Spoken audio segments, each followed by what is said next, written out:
I've raced in Scotland. I started off my whole motor racing career, if you like to think of it, and I didn't see it as a career when I started it, but I went to, first of all, watching racing in Scotland, watching some of the great racing drivers of the world racing in Scotland. They came to Charter Hall and Winfield and the borders of Scotland.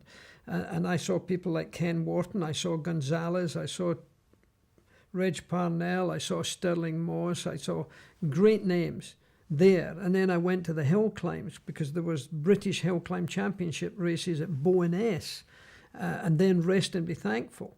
And these great drivers of that time, I was a wee boy just drinking it up.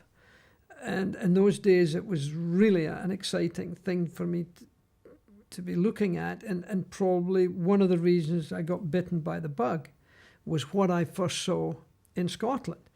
And then I did drive. I raced in Scotland. My first event ever was in a sprint event in Ayrshire, in a place called Heathfield.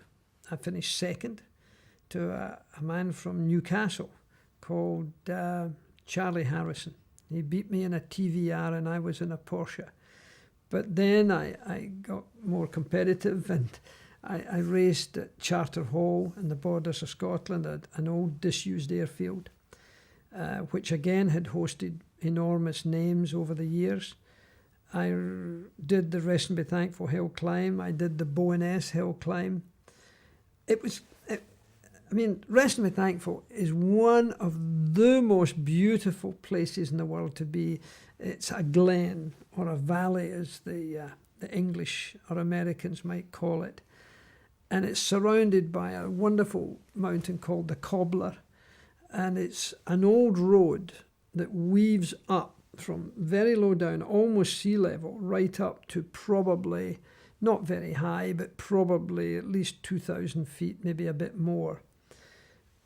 But it's where the old carts and horses used to bring all of the goods, if they were coming from that end up to places like Inverary in Scotland.